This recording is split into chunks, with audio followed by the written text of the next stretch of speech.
A economia de uma forma simples, clara e leve. Economia Descomplicada. Tô perguntando aqui, cadê o Rodrigo? Cadê o Rodrigo? Sabe por quê? Porque o Rodrigo tá numa ponta, eu tô na outra. E aí a gente não consegue Será se que ver. aumenta a cadeira um pouco mais? Não sei, eu tenho que aumentar. Nós temos que crescer, Rodrigo. Aí, Deu eu uma acho que eu melhorada, consigo né? te ver aí. Isso. Porque é bom falar olho no olho, né? Não? É isso aí. É bom, isso aí. E aí, por conta dessa mudança de lugar, a gente está se procurando aqui em meio aos computadores. Agora eu te achei, tá, Rodrigo? E aí, vamos falar, então, do comportamento da indústria mineira, né, Rodrigo? Que deve encerrar 2024 com um crescimento de 3,2%. Isso A aí. gente tem uma reportagem do Simon Nascimento. Vamos acompanhar juntos e depois a gente comenta? Depois a gente dá uma comentada. Isso. Para 2025, de acordo com a FIENG, o cenário é de uma expansão, mas em menor nível, agora de 2,8%.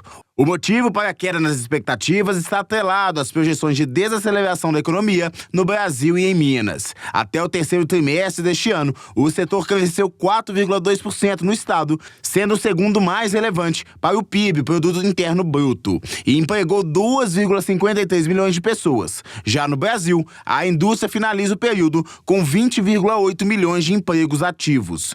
De acordo com o presidente da FIENG, Flávio Roscoe, o país teve um ritmo de bom crescimento da economia nos 2 últimos anos, visto por ele como positivo. Entretanto, Roscoe acredita que o salto do PIB no país, previsto para até 3,4% este ano, de acordo com cálculos da FIENG, não é impulsionado por forças que trazem, de fato, um crescimento econômico a longo prazo, mas sim pelo aumento de gastos do governo com programas de transferência de renda, como o Bolsa Família. Essa aqui é a discussão, é sustentável?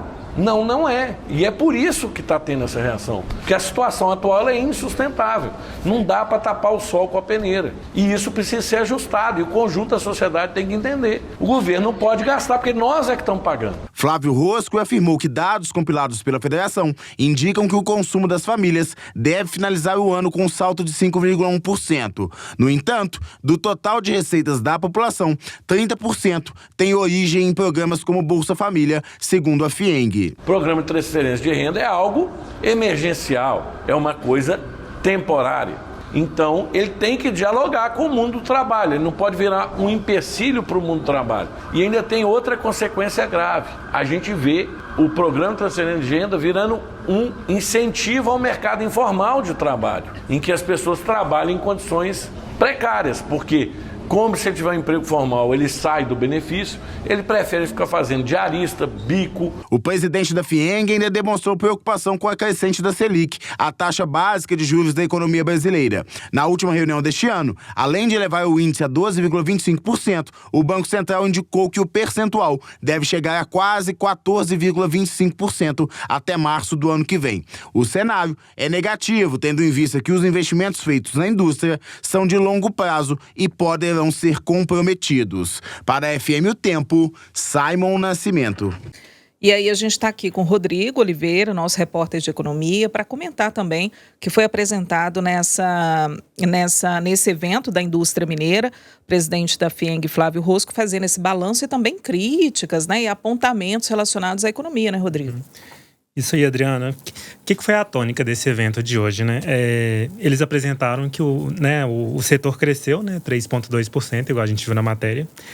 Para o ano que vem também vai haver crescimento, mas a grande questão é, a gente deve crescer menos no ano que vem. Ainda é uma projeção, né? Não quer dizer que vai se concretizar, mas a perspectiva é que a gente cresça, né? Se esse ano a gente cresceu 3,2%, ano que vem a projeção é de 2,8%. E por quê? Uma coisa que o Flávio falou muito lá durante o encontro é a questão do Bolsa Família, né? Porque a gente está vivendo um crescimento do consumo, né? Mas pelos levantamentos da FIENG, 30% mais ou menos desse crescimento vem do programa de assistência do governo, que é o Bolsa Família. E o que o Flávio pontuou nessa questão, assim? O que acontece hoje? A partir do momento que a pessoa está recebendo o benefício e consegue um emprego, ela é excluída do sistema. Uhum. E aí, para não ser excluído e para ter essa renda, muitos preferem ficar na informalidade. Então, a FIENG até defende que seja mudado esse sistema e que a pessoa tenha o benefício suspenso e não seja excluída do sistema. Porque a partir do momento que ela é suspensa, se ela perder o emprego, ela volta para o programa, ela tem essa segurança. Uhum. Então, eles pontuaram muito essa questão do Bolsa Família, né? De como favorece que as pessoas fiquem na informalidade e acabem não indo procurar um emprego, acabem não empreendendo, por exemplo. Então isso acaba atravancando a economia de uma forma geral, assim. É o que é como se fosse assim, é como se as pessoas estivessem fazendo dessa renda temporária uma renda definitiva, né? Isso Como aí. se fosse um salário. Mas aquilo ali é só para ajudar numa emergência até que a Isso. pessoa Até que consiga ela o se emprego. estabilize. Né? Ele deu até um exemplo interessante de... Imagina uma pessoa que recebe o benefício a vida inteira e depois se aposenta. Tipo assim, qual que vai ser a produção dela, né, ao longo da vida? Exatamente. E sobre esse crescimento, ele usou uma expressão legal também, que foi injeções de adrenalina que não se sustenta a longo prazo, né? Porque é isso, a gente depender só, né, desses programas, o que a gente vai produzir, né, a longo prazo? Então é uma coisa meio insustentável, assim. Então é bom crescer, mas a gente tem que prestar atenção em como a gente está crescendo, né? E fez esse alerta em relação à Selic, né? É engraçado que hoje, Rodrigo, a gente trouxe, inclusive, na abertura do programa, a coletiva do Campos Neto com Galípolo, né? Lá no relatório de inflação. E perguntado o tempo todo, né? Sobre o cenário, né? Que muitos pontos ali parece que foram desconsiderados, né? Para aumentar a Selic. E o tempo todo, se houve uma palavra que o Campos Neto e o Galípolo falaram o tempo todo, é como se fosse assim, uma certeza, uma consciência, estamos certos, né? De que essa previsão ela está muito consolidada. Então, assim, eles negaram que qualquer tipo de como se fosse como se não tivesse sustentado, Sim. Né, essa projeção. Mas como se fosse só uma ideia muito uma futura, ideia muito sem embasamento. Não. Segundo ele, está muito consistente, está muito concentrada e foi um olhar muito lúcido que eles fizeram para essa projeção de 2 altas até março. Mas para a indústria também pode representar um problema, né? Que as projeções elas são feitas com base no que está acontecendo e com base no que eles acham que vai acontecer. Então, como a gente está nesse cenário e tem uma projeção, essas, né, igual você falou, essas projeções elas realmente têm um sentido, né? Não é uma coisa muito distante. E é isso, assim, para a indústria a longo prazo é muito ruim esse aumento da taxa. Então, a gente, né, ter essa perspectiva de aumento para 14,25, né? E até março de 2025, né? Que é um curto prazo, né? A gente está em dezembro já, assim. É isso. Complementa o que o Flávio falou, né? Do cenário em geral, assim. Então, são algumas preocupações, né? Da indústria também. A taxa Selic é uma delas. Rodrigo, a reportagem completa está lá em O Tempo, não é isso? Lá no Tempo, isso mesmo. .com.br. Então tá. Você vai estar aqui amanhã? Vou estar aqui amanhã. Então tá. Estaremos Mas eu não juntinhos estarei.